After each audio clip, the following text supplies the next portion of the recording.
تارکین وطن کی تعداد 90 لاکھ سے بڑھ کر 1,28,56,519 تک جا پہنچی۔ یہ تعداد ملکی آبادی کی 14.5% بنتی ہے۔ پاکستان میں مہنگائی، بے روزگاری اور سیاسی عدم استحکام کے باعث بیرون ملک جانے والے افراد کی تعداد میں 3 گنا اضافہ ہو گیا ہے۔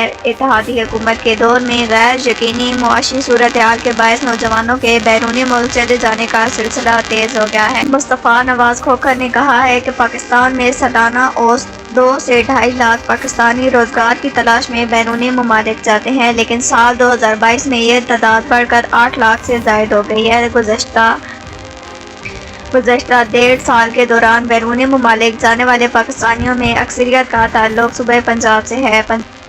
پنجاب سے 6,83,000، خیبر پختونخوا سے 3,34,000، سندھ سے 90,000، جبکہ بلوچستان سے 12,000 نوجوان بیرون ممالک چلے گئے ہیں۔ 3 لاکھ سے زائد پاکستانی نوجوان سعودی عرب، 2,29,000 متحدہ عرب امارات، 29,662 قطر، 8,000 برطانیہ، 1,300 نوجوان امریکہ، 20,000 ملائیشیا، 3,000 یونان، جبکہ 6,000 سے زائد نوجوان رومانیہ گئے۔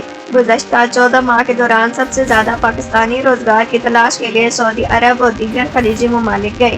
مزید خبروں اور تجزیوں کے لیے ہمارے چینل TNN ڈیجیٹل کو سبسکرائب کریں اور بیل آئیکن کو دبانا نہ بھولیں تاکہ ہماری ہر نئی آنے والی ویڈیوز آپ تک پہنچ سکیں۔